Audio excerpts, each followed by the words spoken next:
Satu waktu, kisah yang lain, Atha bin Abi Rabah mendatangi, jadi Sulaiman meninggal dunia.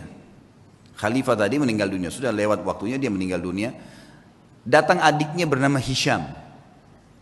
Hisham bin Abdul Malik, biasanya memang sudah tradisi, mungkin teman-teman di kantor pemerintahan sudah tahu. Biasanya kalau ada datang pejabat baru, maka dia akan ambil informasi dari pejabat sebelumnya tentang orang-orang relasi yang bisa dihubungin, kan gitu.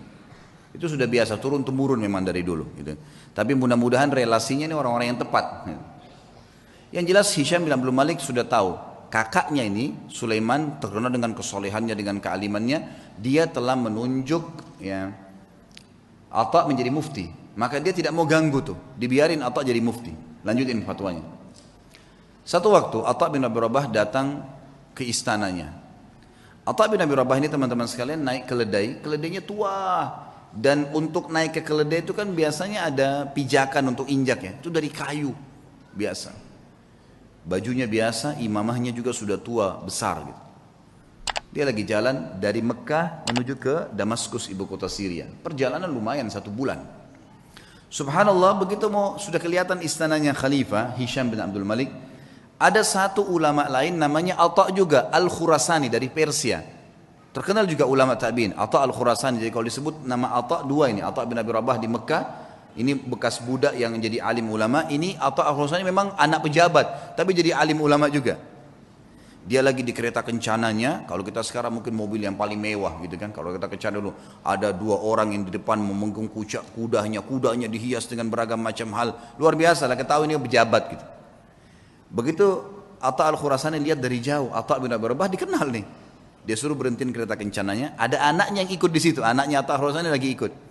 Lalu Atha Al-Khurasani turun, mendekati keledai itu. Kata anaknya yang meriwayatkan kisah, saya belum pernah lihat ayah saya turun mendampingi orang, datangin orang. Biasanya dia yang didatangin, ini enggak, dia turun dia datangin. Siapa orang ini? Sudah imamanya tua, bajunya tua, keledainya lagi pakai kayu, gitu kan. Kata anaknya nih, dia bilang, saya tidak pernah lihat ada orang semiskin itu. Dalam kisah itu gitu. Lalu ayah saya pun datang memeluk salaman seperti sahabat lamanya. Lalu mereka ngobrol, saya tidak tahu apa yang diobrolin. Lalu kemudian ayah saya kembali ke kereta kencana lalu mengatakan kepada saya, wahai anakku, saya akan masuk bersamanya ke Amir Mukminin. Kata anaknya, ayah, siapa orang ini? Saya belum pernah lihat orang semiskin ini gitu. Kata dia, hati-hati dengan lisanmu. Ini adalah Atha bin Abi Rabah. Kata anaknya, Atha bin Abi Rabah, alim ulama. Kata ayahnya, iya. Makanya hati-hati, jangan ngomong sembarang. Walaupun bukan Atha bin Abi Rabah, kau tidak pantas mengucapkan kalimat itu. Anaknya mengatakan, saya pun beristighfar kepada Allah.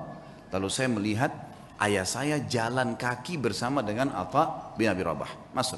Ini cerita, masuklah mereka ke istana lalu mereka keluar. Kata anaknya, ayah, kata anak Atha Al-Khurasani, anaknya bilang, ayah, ceritain apa yang tadi terjadi di dalam. Kata Atha Al-Khurasani, demi Allah, kalau bukan Atha bin Abi Rabah, saya tidak diizinkan masuk. Atha bin Abi Rabah ini jalan pincang, kakinya hitam, tubuhnya hitam, bajunya biasa, matanya satu rusak. Jalan. Dia bilang, begitu kami masuk, ini Atha Al-Khurasani dengan baju jubahnya yang mewah dan seterusnya. Jalan. Dia bilang, begitu demi Allah kami masuk pintu gerbang istana, Hisham bin Abdul Malik berdiri dari singgasananya.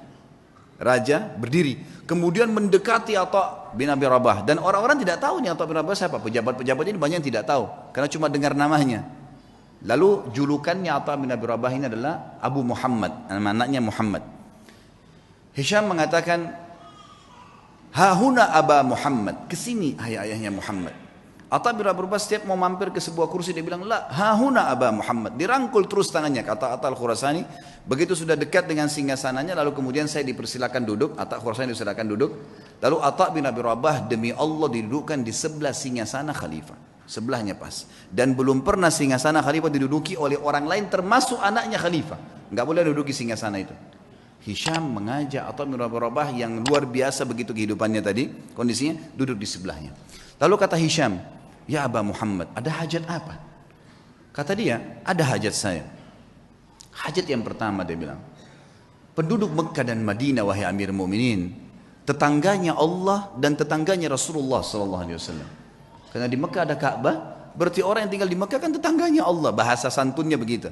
Di Madinah ada rumah Nabi SAW, walaupun ada kuburannya beliau sekarang, sudah jadi kuburan, tapi kan rumahnya Nabi masih ada. Itu kan, masuk dalam masjid. Tetangganya Rasulullah SAW terlambat ataya mereka. Ataya ini kayak pemberian yang diberikan oleh kerajaan, ya, dari khilafah diberikan kepada masyarakat semua, kaya atau miskin semua dapat. Dari hasil pendapatan negara nanti dikeluarkan untuk kebutuhan negara, kemudian sisanya dibagi rata. Itu haknya masyarakat. Penduduk Mekah dan Madinah tetangga dengan Rasulullah SAW terlambat ataya mereka. Maka saya mengingatkan anda kepada Allah agar memberikan kepada mereka. Baik. Kata Hisham, ya gulam, sekretaris datang, catat dan berikan sekarang juga. Ada lagi hayanya Muhammad? Ada lagi. Para mujahidin yang membela perbatasan kaum muslimin, mereka ribat setiap hari. Terlambat gaji-gaji mereka. Ada istri dan anak mereka mengeluh dengan saya. Maka berikan hak mereka. Ya gulam, catat, segera jalankan pesannya Aba Muhammad. Ada lagi hayanya Muhammad, terus aja Atha menyampaikan hajat muslimin. Gak ada hajat dia pribadi nih, hajat begini, hajat begitu. Ringkasnya adalah terakhir, sudah 5 hajat, 6 hajat disampaikan. Kata Amir Mu'minin, masih adakah hayat Muhammad? Kata Atha Al-Khurasani, demi Allah Atha bin Abi Rabah berdiri dengan tegak di depan Amir Mu'minin, lalu mengatakan kalimat yang membuat istana itu kalau mau goncang bisa goncang. Dia mengatakan apa? Wahai Amir Mu'minin, ada hajat yang lebih penting dari semua yang saya sampaikan tadi. Kata Hisham, apa itu wahai Atha? Aba Muhammad, apa itu? Ini orang-orang kaget, belum pernah ada orang khalifah duduk, dia berdiri depannya dan dia menunjuk nih, ada hajat yang lebih penting. Kata dia, apa itu hai ayah Muhammad? Demi Allah wahai Amir Mu'minin, kau dilahirkan di muka bumi ini sendirian, dan kau juga akan mati sendirian, dan kau akan dihisab oleh Allah sendirian. Demi Allah, semua yang kau lihat di sekitarmu ini tidak bermanfaat buat kamu. Maka bertakwalah dengan Allah. Hisham bin Malik menangis, waktu itu menangis luar biasa sambil memukul tongkatnya.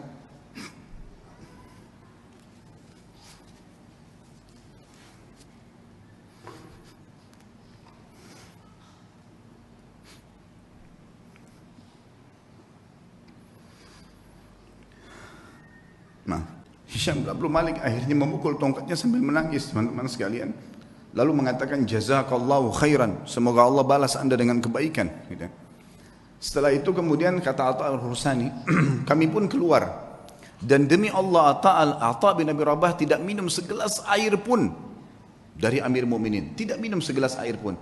Dan waktu kami tiba di pintu gerbang, maka dikejar oleh seorang sekretaris untuk memberikan dia sekantong uang emas.